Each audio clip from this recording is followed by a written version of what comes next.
I'm Hallie Jackson in Washington. We want to take you live to the White House, where the press secretary, Karoline Leavitt, is holding the first scheduled press briefing since the start of that war on Iran. We expect that to be, of course, a dominant topic in this Q&A with reporters here. It comes as we're learning some new details today about the timing behind the decision to try to launch strikes on Iran. We've got our team standing by. I want to listen in just briefly. Not sure if she started on Iran or another topic. Let's listen for a second. Facilitated the killings of Americans. They chant death to America and fund other radical terrorists who attack our country and are seeking to destroy Western civilization itself. These terrorists seized our embassy and took 66 Americans hostage in Tehran. They slaughtered 241 U.S. service members with a truck bombing in Beirut. They killed and maimed hundreds of American service members in Iraq. And this is just a small fraction of their blood-soaked record.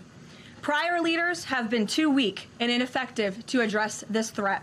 Some, like Barack Hussein Obama, even said... So the press secretary there kind of talking through some of the run-up to this. Let me bring in Monica Alba, who's joining us now, because, Monica, there have been a number of developments here. We heard from the defense secretary earlier this morning about some of the military operations here. We know that there is an immediate need to try to get Americans out of the region who are effectively stranded there, Monica. They are stuck, and the State Department has been working on this. The president, when pressed about this, suggested it's because the strike happened so quickly they were not able to evacuate properly.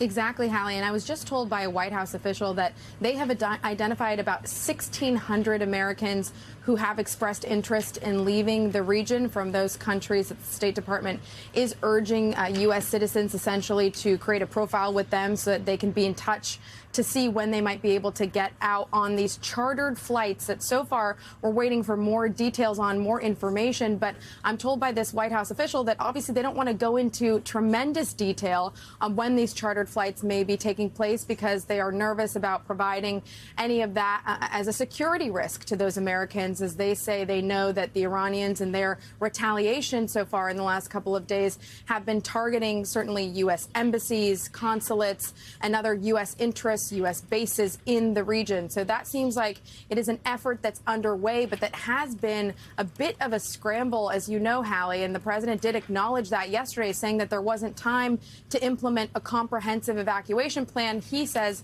because of how quickly this all came together. So yesterday, you had Secretary of State Marco Rubio and other top officials really stressing that this situation is fast moving and quickly changing, and that there is a risk to any U.S. citizen that is leaving the Middle East and that wants to head back to the United States. Initially, they were told they should take commercial flights if they could, but the problem with that was that many of the airports in these countries and the airspace over them has remained closed, and dozens of flights have been canceled and have even been postponed all the way out to a couple of weeks from now in the case of some of these countries and airports. So we do know in the case of several American citizens who have expressed a willingness to leave, they are in touch with the State Department. They are hoping for more details about when they are able to get out. The State Department, for its part, Hallie, says that there already have been thousands of Americans in the last couple of days who have been able to depart either through commercial means or otherwise. But this does come at a moment where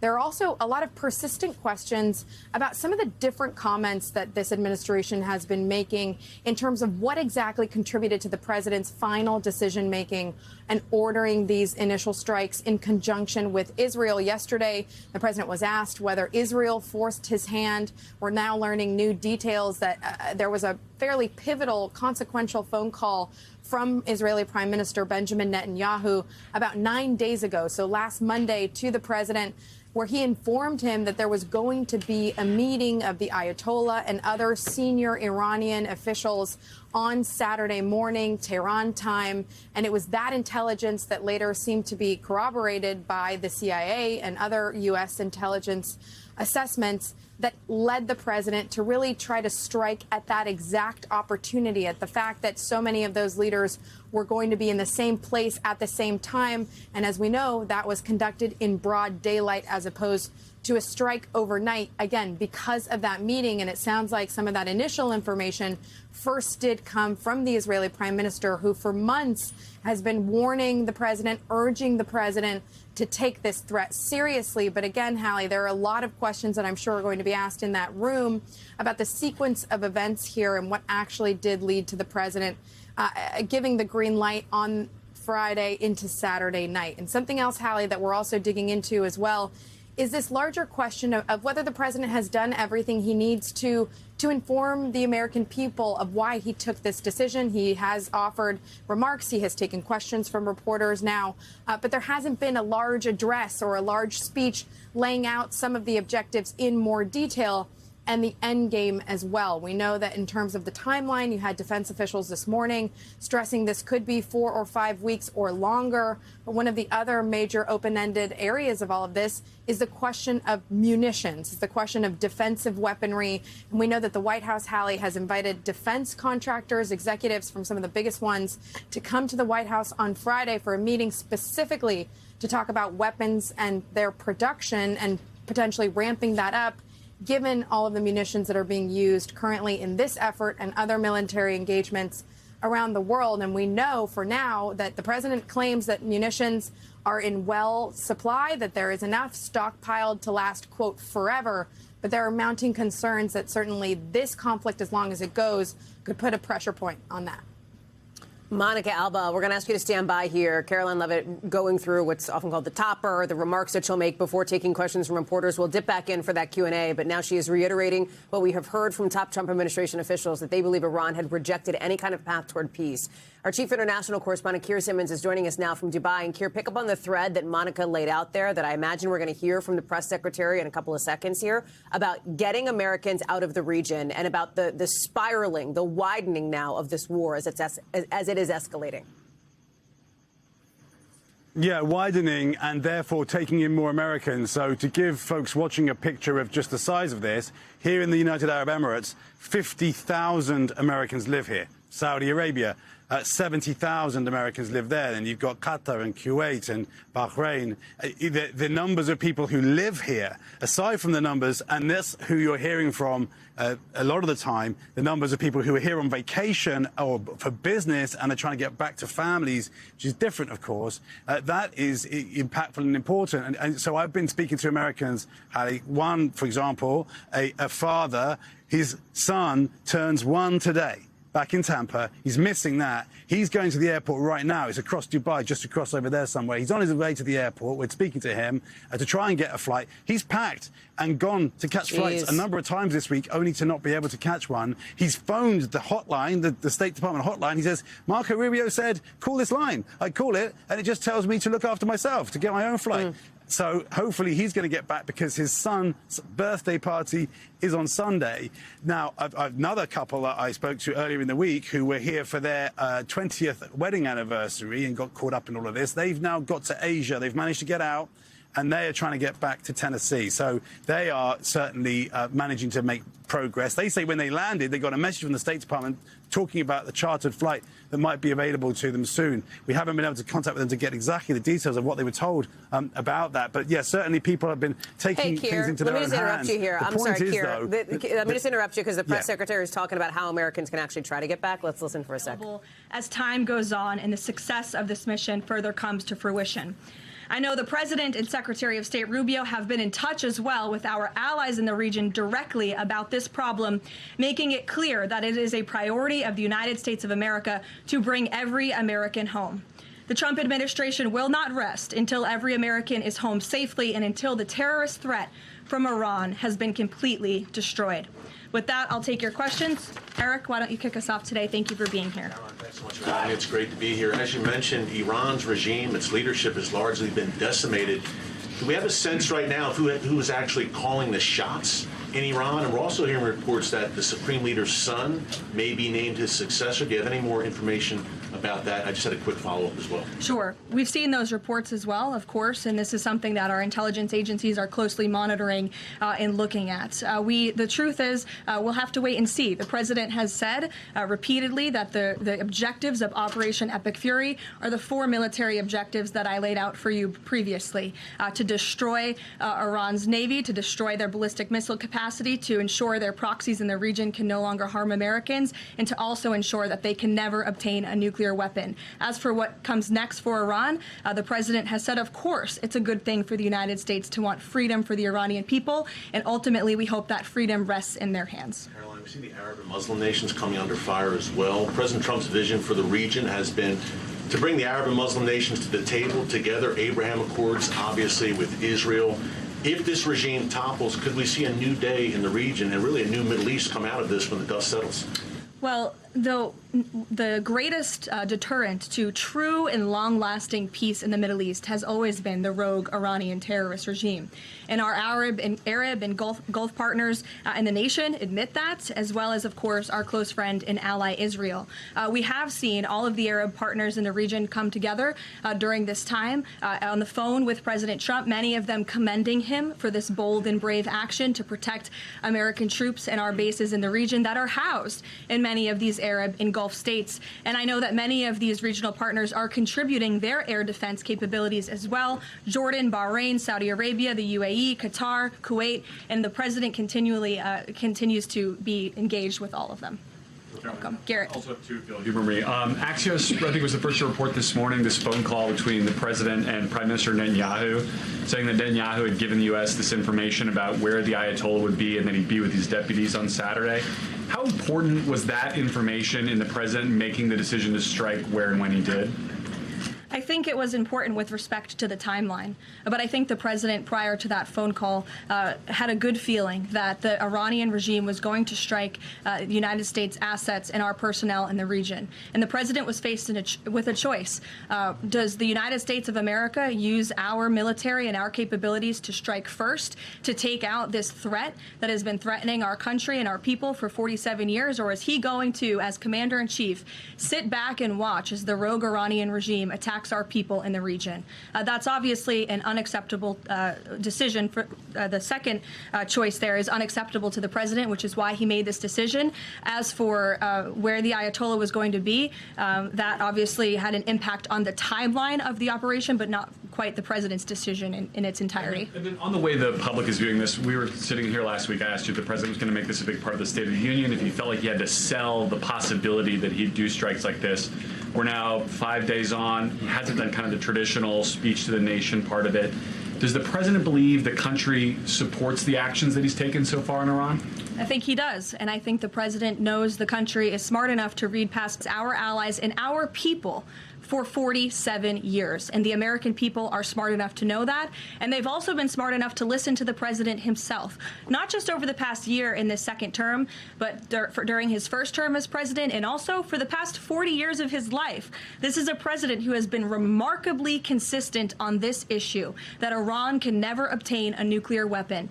And the president tried peace through diplomacy exhaustively and extensively. He and his team gave it their best go, and the president ultimately came to the determination that peace was not a pursuable path. The Iranian regime, they want death, they want destruction, they want to kill Americans, and that's unacceptable to this president. It's intolerable to him as commander-in-chief. Jackie. Thank you, Caroline. Obviously, seen the update from the State Department on the 17,500 Americans that have already come back, including some 8,000 just yesterday. There are still 6,000 that are looking to get out, as I understand it. And just in the context of what you just told Garrett about the president's decision on a timeline, if he had decided to do this strike before receiving, the specific intelligence about the meeting on Saturday, should there have been more done in advance of the strikes to try to get those Americans in the region resources and information to get home before day 3 of the war? There was many signs put out by the State Department, and I wish that everyone in this room would report on them. The Secretary of State issued level 4 travel advisories dating back to January for many of these countries in the region. On January 14th, the U.S. mission to Saudi Arabia advised personnel and Americans to exercise increased caution and limit non-essential travel to any military installations. On February 11th, the U.S. Department of State Consular Affairs shared a list of countries with level 4 do not travel advisories. You can't be much more clear than that. Do not travel to these following countries. On February 23rd, the U.S. Embassy in Lebanon ordered non-emergency government personnel and family members to leave Lebanon due to safety risks, and we helped them do that. On March 2nd, the State Department urged U.S. citizens to depart Lebanon immediately. With respect to Iran, on February 27th, the Secretary designated Iran as a state of sponsor of wrongful detention and stated no Americans should travel to Iran for any reason. And again, on February 27th, the U.S. ambassador to Israel warned Americans to leave Iran, and they provided travel advisory alerts through the U.S. Embassy in Jerusalem. So the State Department was all hands on deck on advising extreme caution and do not travel alerts to Americans in the region. With respect to the Americans who are still in the region now, again, the State Department is asking that they register at the website so they can directly identify you, and we are actively and rapidly working to charter flights.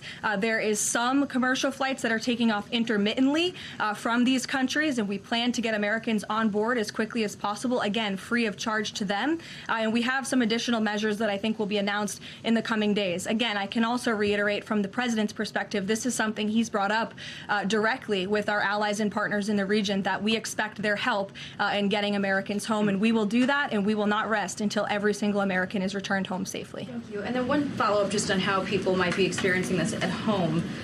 With respect to the economy and the cost of oil spiking, is there a need to start those Navy escorts in the Strait of Hormuz now to sort of blunt the impact to people? And also, because Spain is a member of the EU, does that at all put a wrinkle in the president's plan for a trade embargo with them? With respect to Spain, I think they heard the president's message yesterday loud and clear. And it's my understanding over the past several hours they've agreed to cooperate with the U.S. military. And so I know that the U.S. military is coordinating with their counterparts in Spain. But the president expects all of our European allies, of course, to cooperate in this long sought after mission, not just for the United States, but also for Europe, to crush the rogue Iranian regime that, again, not only threatens America, but also threatens our European allies as well.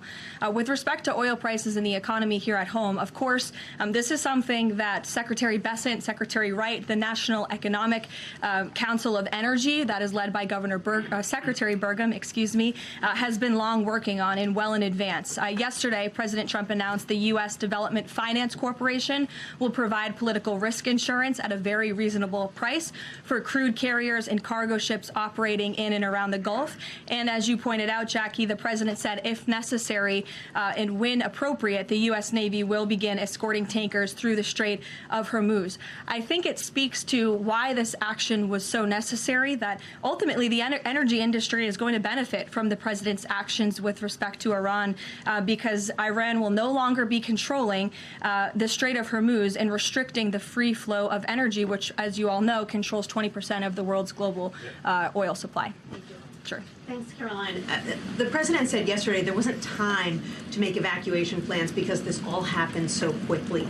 Given how critical the president has been of the chaotic evacuation from Afghanistan by the last administration 5 years ago, why wasn't there more of a focus on evacuation plans from the Middle East that could have been at least put in place, ready to go before the strikes this weekend? Again, I just laid out for you that there have been plans in place and that the State Department has been very clear to the American people traveling within this region not to travel to these regions. We gave notices to leave immediately the countries where these Americans were within. And unlike the previous administration, we actually have a number. We actually have identified the number of people in the region who have requested help. We are in direct contact and engagement with them. And you have to keep in mind, there's a few thousand people who have requested assistance to come home in comparison to the millions who we understand are in the region.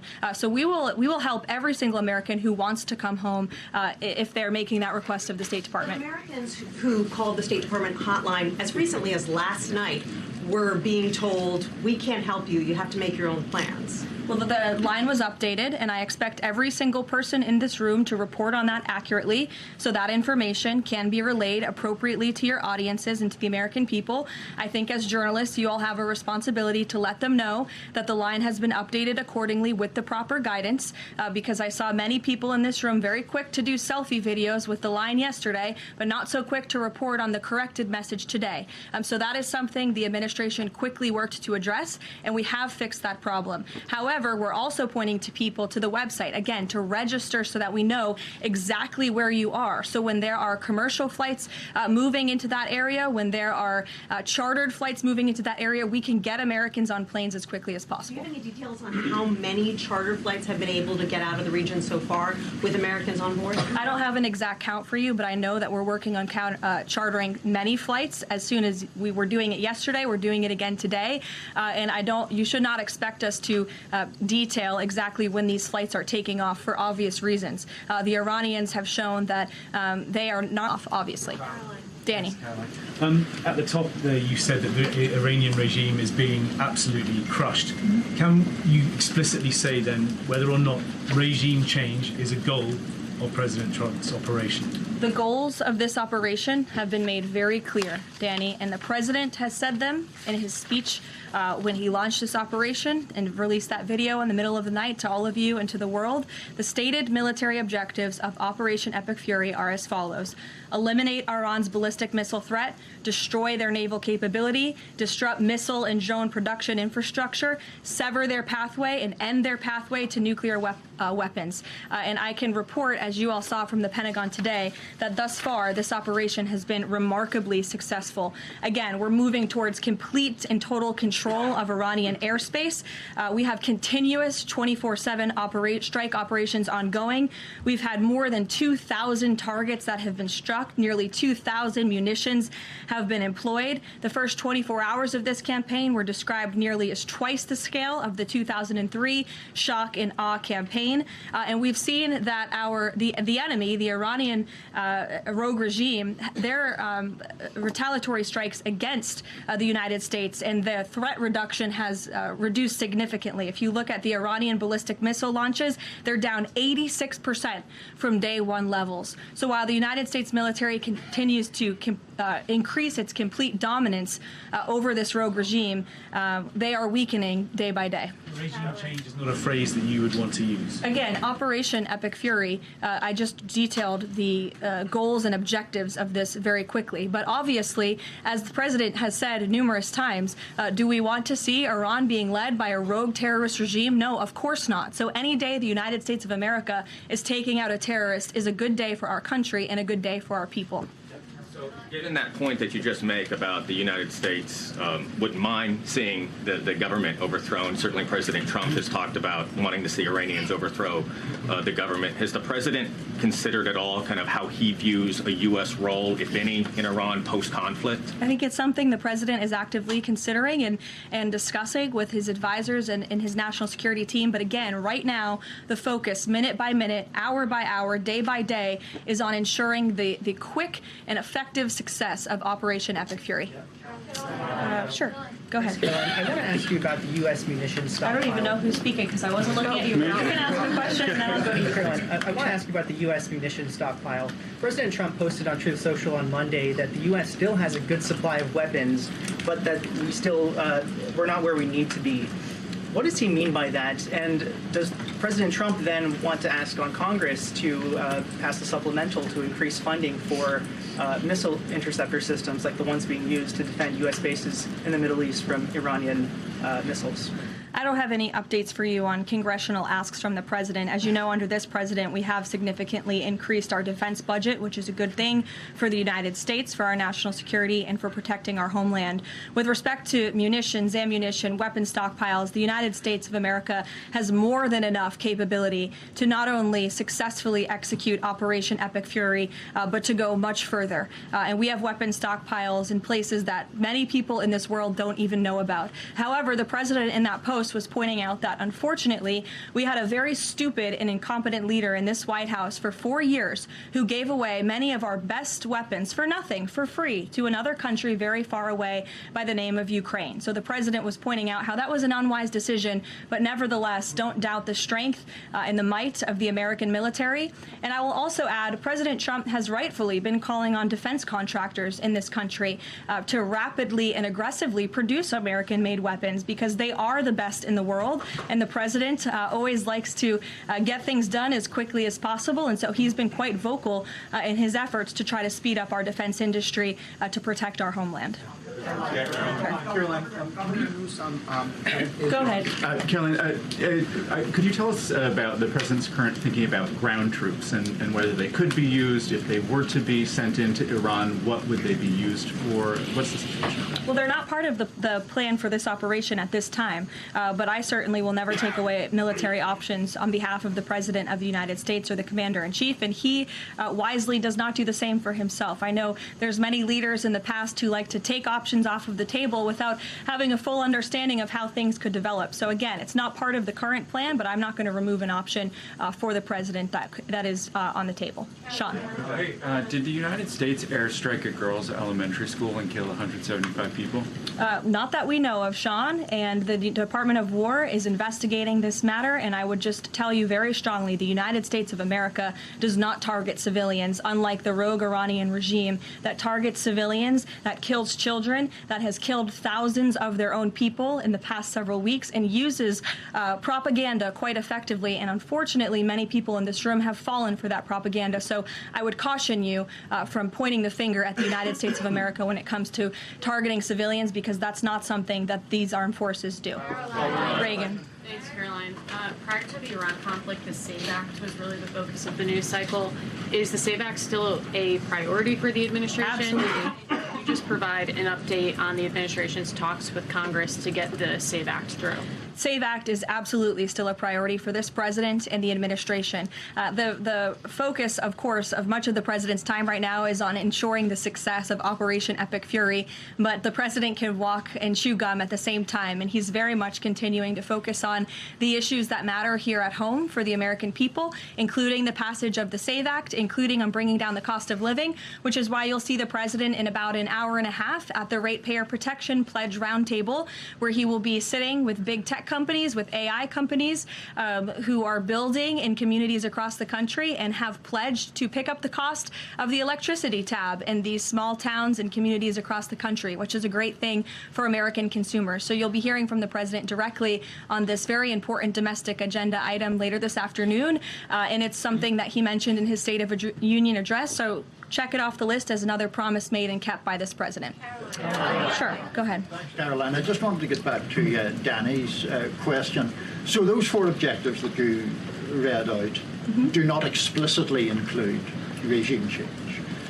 If those objectives were achieved and the Islamic Republic still existed, would that be an acceptable outcome? That's a hypothetical question that I'm not going to engage in. Again, right now, the president and the commander-in-chief are focused on executing the success of Operation Epic Fury, which we are already doing so in a very tremendous and impressionable way. Stephen. Thank you, Caroline. Two questions. The Trump administration reportedly is considering arming Kurdish forces in the hopes of inspiring a popular uprising in Iran. Could you comment on that report? I can comment on the fact that the president has held many calls with partners, allies, and leaders in the region, in the Middle East. He did speak to Kurdish leaders with respect to our base that we have in northern Iraq. But as for any report suggesting that the president has agreed to any such plan is completely false and should not be written. President Trump was saying yesterday that he is okay with someone from within taking over in Iran. He spoke about how Venezuela he saw as a successful model where Delcy Rodriguez took over and had a better relationship. Iran's President Pezeshkian, he took office in 2024 as a relative reformer. He's part of a three-man council now replacing the supreme leader. Does President Trump see him as a potential successor who is more pliable? Again, that's another hypothetical, and I haven't spoken to the president about this specific individual, so I don't want to get ahead of him on any assessments that should be made. Thank you. Yesterday, the president acknowledged that oil prices will be a bit high.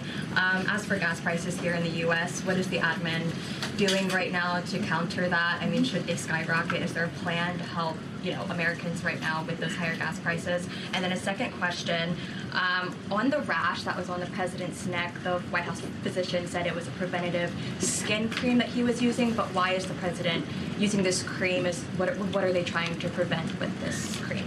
To your second question, I don't have anything additional to add to the physician statement that we provided to all of you on those questions, but I know the statement said that the redness on the neck will dissipate within the next couple of weeks. To your first question about oil prices, thank God we have a president who has exuded American energy dominance over the past year, in an administration that is wholeheartedly focused on keeping prices stable as best as we can. Of course, this operation is temporary to protect the homeland, but crude oil prices did fall yesterday. They remain stable today after the president announced steps to ensure the stability in global energy markets. Again, those include the DEC offering reasonably priced political risk insurance and the potential for the U.S. Navy to provide protection for the flow of energy through the Strait of Hormuz. It is the president's belief and his economic team's belief that the economy continues to be very strong. It's robust and will be able to weather any of the temporary impacts of Operation Epic Fury. John. Thanks a lot, Karoline.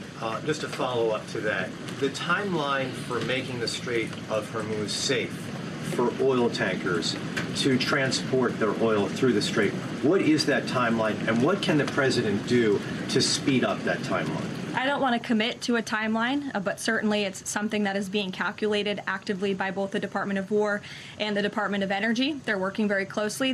Both secretaries are in all of the briefings on this subject with the president, and this is, again, something they're monitoring. And if and when necessary, the United States Navy will provide assistance to escort oil tankers through the strait. Karoline. Sure, in the blue. Thank you, Karoline. You're not in blue, Andrew. Go ahead. Yeah, thank you. Well, I guess you are, sort of. I'll go to you after. You had mentioned about the commercial aircraft being used for the evacuations. What about the use of military aircraft? Would that happen in conjunction with that or subsequent to? That is something that is definitely underway, and of course we're going to use that in conjunction. We want as many planes, whether they're chartered, commercial, or military, taking Americans out of the Middle East and returning them safely home. So yes. Andrew, go ahead. You're welcome. At the top of the briefing, you listed a long list of grievances against the Iranian government, going back to the takeover of the embassy in '79, barracks bombing in the 80s, etc. But no one from the administration has laid out the imminent threat that was supposed to be taken care of by this. And the rationales offered by, say, Secretary Rubio, the president's national security advisor, said that the threat was retaliation against American interests from Iran after Israeli strikes. The president says it was his own feeling that Iran was going to attack. Why is it that across the administration you can't say what the imminent threat against the United States was that required us to launch this? And also, Prime Minister Starmer told Parliament today that his reason that he didn't allow the use of British bases was that he was not satisfied that there was a lawful basis and a viable, thought-through plan. Was there an attempt to provide the UK government with a legal basis for these strikes and a viable, thought-through plan? To the first question, I completely reject the premise of your question. You have had the President of the United States, the Secretary of War, the Chairman of the Joint Chiefs, the Vice President of the United States, the Secretary of State, and now I am out here today to explain to you exactly what led the President to make the decision to launch Operation Epic Fury. And President Trump does not make these decisions in a vacuum. This decision to launch this operation was based on a cumulative effect of various direct threats that Iran posed to the United States of America, and the president's feeling based on fact that Iran does pose an imminent and direct threat to the United States of America, based on the fact that they are the world's leading state sponsor of terrorism, based on the fact that they were rapidly and aggressively building up their ballistic missile program to give themselves immunity within their country alongside their Navy so that inside their country they could continue to create nuclear weapons and nuclear bombs, which would, of course, pose a risk to Americans in the region and even Americans one day here at home. And then another point on this is the president found that through these extensive, exhaustive, failed negotiations with Iran, that they were hell-bent on death and destruction. So again, the president was not going to be just another president on a very long list who sat back and stood by and passed the buck of this direct threat to the next administration. The president had a feeling, again, based on fact, that Iran was going to strike the United States, was going to strike our assets in the region, and he made a determination to launch Operation Epic Fury based on all of those reasons. And I would like the media to actually report on all of them, rather than just picking sound bites from one person in this administration and saying, oh, they're contradicting the other person. No, again, these decisions are not made in a vacuum. They are made by the president's feeling that Iran was going to strike the United States and our assets in the region, and he was not going to sit back and watch that happen. The determination was made that the president was going to strike first alongside Israel, and that has obviously been proven to be the right decision and an effective one at that. Libby, go ahead. Thank you, Karoline. A two-part question for you here. First, has the president spoken with the family members of those U.S. service members that were killed? Second, given what you've outlined throughout this entire briefing, I mean, the United States has sunk a bunch of Navy ships. We've hit all of these targets. What can Americans expect the goal to be moving forward now that the U.S. has accomplished all of this? What is victory, given we've even taken out Iran's supreme leader? That was an explicit goal. Again, victory will be determined by the commander-in-chief once the goals and the objectives that we have repeatedly laid out are fully realized. Again, we just, in the next few hours, will be achieving that dominance over the skies, which means the United States military will be raining missiles and weapons down on Iran to hit these specific targets that have been identified as crucial to take out by the Department of War.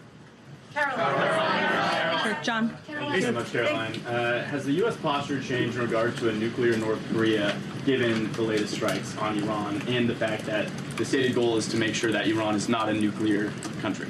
I don't have any change in position with respect to North Korea today. Thank you. A quick follow-up. There's been reports that Ali Khamenei's son has been elected as the next supreme leader. Does the administration think that he is a part of the same regime as his father? Would they like people in the country to rise up and get him out of power? There's reports he's been elected or that he's assuming to be elected. One of the likely options. Pardon me, what was that? That he's one of the likely options or that he has been elected. Okay, so we'll wait to confirm until someone actually is elected. You just mentioned that the president is going to attend the dignified transfer for these families. Given what Secretary Hegseth said this morning, is it the position of this administration that the press should not prominently cover the deaths of U.S. service members? No, it's the position of this administration that the press in this room and the press across the country to sacrifice their own lives for the rest of us in this room and for every American across the country and for every troop that is based in the Middle East. That's what these... Secretary Hegseth was complaining that it was front-page news about these 6 service members who were killed. That's not what the Secretary said, Caitlin, and that's not what the Secretary meant, and you know it. You know you are being disingenuous. There is not... We've never had a Secretary of Defense who cares more... Drones get through or tragic things happen. It's front-page news. I get it. The press only wants to make the president look bad. Yeah, as you know, we cover press the deaths of U.S. service members under every president. The press does only want to make the president look bad. That's a fact. Especially you. No, listen to me. Especially you and especially CNN. And the Secretary of Defense cares deeply about our war fighters and our men and women in uniform. He travels all across this country to meet with them, to connect with them, and your network has hardly ever probably reported on that. You also had the chairman of the Joint Chiefs, Chairman Kane, who's a brave patriot, standing alongside the Secretary at the Pentagon this morning, again expressing his condolences to these families. And I just told you that the President of the United States will be attending their dignified transfer. So please, that's not making the president look bad. That's showcasing that. We expect you to cover that as you should. We expect you to cover that as you should, Caitlin. But you and your network know that you take every single thing this administration says and tries to use it to make the president look bad. That is an objectable fact. I don't think covering troop deaths is trying to make the If you're trying to argue right now that CNN's overwhelming coverage is not negative of President Donald Trump, I think the American people would tend to agree, and your ratings would tend to disagree with that as well. Go ahead. Thank you so much.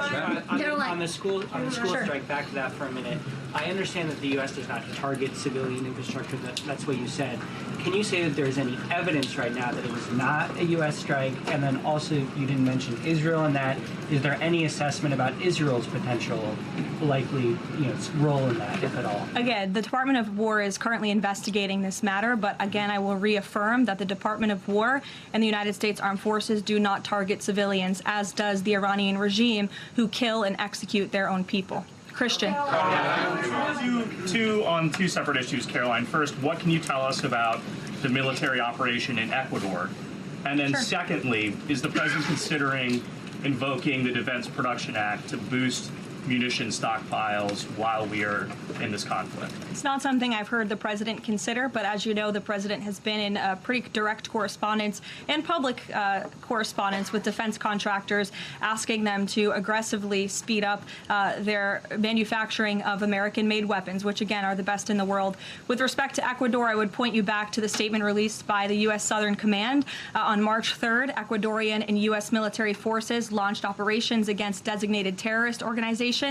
These operations are a powerful example of the commitment of partners in Latin America and the Caribbean to combat the scourge of narco-terrorism. And together, we are taking decisive action to confront narco-terrorists who have long inflicted terror, violence, and corruption on citizens throughout the hemisphere. And with on that, I would also add that this weekend, I'm pleased to announce, the president will welcome the heads of state from 12 nations across our Western Hemisphere in Miami, Florida on Saturday. The point of this newfound Latin America Summit is to promote freedom, security, and prosperity in our region. The following countries will be in attendance: Argentina, Bolivia, Chile, Costa Rica, the Dominican Republic, Ecuador, El Salvador, Honduras, Panama, Paraguay, Trinidad and Tobago, and maybe some others as well. And the president will be speaking with the leaders of this country, who have really formed a historic coalition to work together to address criminal narco-terrorist gangs and cartels and counter illegal and mass migration into not only the United States, but the Western Hemisphere, which remains a key and top priority of this president. Thank you very much, everyone, and you'll see the president yourselves in an hour. Thank you, Karoline. You have been listening to the White House Press Secretary Karoline Leavitt. You saw NBC's Garrett Haake in the front row there, asking her some of these questions about the developing war on Iran, and specifically to this issue of Americans overseas unable to get home. You heard the press secretary talk about the aircraft that's being chartered now to try to help some of those Americans, including military aircraft. And she also announced that President Trump will be attending the dignified transfer for the soldiers, the 6 service members, we should say, who were killed in the war that we know of. I want to bring in our chief international correspondent, Keir Simmons, who is joining us now from Dubai. And Keir, she said something interesting here. She talked about how Americans, there had been, in her words, in her view, warning from the State Department for Americans to preemptively leave the region before this strike that happened on Saturday morning. Yeah, and you just have to leave open the question of how those Americans are going to receive the news that the White House thinks that they should have just listened and not traveled. I'll leave that there.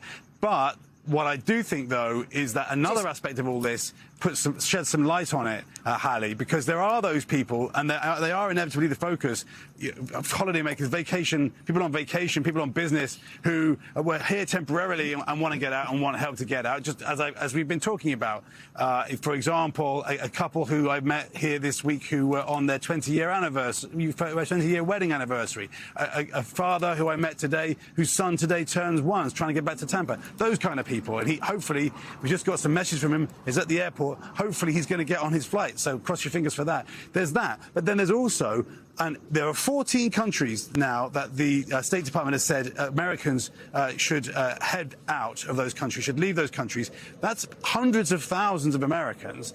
And the people we've spoken to, mother, for example, we spoke to, who is from San Francisco but lives here, asking, well, where's the help? How's that going to work? And where's the help for us to do that? How are we supposed to handle that? And the reason why I think that's important is because before this war was launched, was there any talk about, was there any understanding of that huge number of Americans who live in this region, not just those who are on vacation here or on business here. Now, a counterpoint to that, Ali, is this: what we've discovered, what we've experienced in the past days, is that there are very impressive air defenses in a place like the United Arab Emirates here, where I am, not just fighter jets, but Patriot missile systems, and those are here partly because of collaboration with the United States. So while on the one hand, I think there were some questions for the White House about how much thought they put into just the numbers of Americans who live here where this war is in the region. But on the other hand, there has been a lot of preparation, and those air defenses are part of the alliances and partnerships between these countries and the U.S. And worth noting, too, is some of those shelter-in-place warnings that were in place initially when the attack happened, not obviously those evacuation orders preemptively. She also, Keir, as we've heard, a couple of things, too, did not rule out the possibility of U.S. boots on the ground in Iran. That is something that nobody in the Trump administration has ruled out at this point, as there have been these indications that a bigger surge, right, that this is really only the beginning of this war on Iran, Keir. I wonder how that's being received in the region. Yeah. Yeah, the difficulty with the question of boots on the ground is that does boots on the ground mean 2 special forces servicemen or women? What exactly does boots on the ground mean? And the reason why I raise that is, let me give you a detailed reason why that's important, is because there is, for example, that 60% enriched uranium, which we believe, and I think that the nuclear experts have told me that they're pretty confident, at least most of which is at Isfahan. Now, if this war continues the way it's going, and if the country is kind of on its knees, Iran, then what will happen to that enriched uranium? And does there need to be an operation to remove it, to get it out? This is speculation, but my point is that boots on the ground does not necessarily have to mean a 2003 Iraq invasion. It can mean also, for example, the kind of operation that we saw in Venezuela earlier this year that extracted former President Maduro and his wife. So there are very different ways that boots on the ground can play out, and that, I suspect, would be one of the reasons why a White House would not want to just simply say, assure the American people in a kind of blanket kind of way, we're not going to do that. There is also another thing to all this, of course, and that is you'd be very surprised if the White House and certainly the Israelis weren't busy trying to foment uprisings within Iran. And if that is happening, then it's pretty difficult to do that on the phone. Inevitably, there's going to be some intelligence and operations in country to try and make that occur, if that is indeed something that is being pursued by the Trump administration. Keir Simmons. Keir, we're glad to have you there in Dubai for us in the region with your tireless reporting. We also have been tracking, obviously, everything militarily as it relates to what we're hearing from members of the Trump administration, including the defense secretary earlier today. We are getting some new video now from the Defense Department showing what the secretary had described a submarine, a U.S. sub, they say, sinking an Iranian warship. This is in the Indian Ocean, and you can see the video that we're getting in now. All of this as the Trump administration, the Defense Department has been releasing videos similar to these of other pieces of the military operation since those strikes on Iran began early in the morning of February 28th on that Saturday. You also heard the White House press secretary talk about President Trump set to host the heads of 12 heads of state from Latin American nations in Florida. In the next hour, we are going to hear from President Trump at a roundtable event. If he addresses the war on Iran, we will bring it back to you live. If he takes any questions, we will have that right here on NBC News. We thank you for watching, and remember, stay updated on breaking news and top stories on the NBC News app or watch live on our YouTube channel.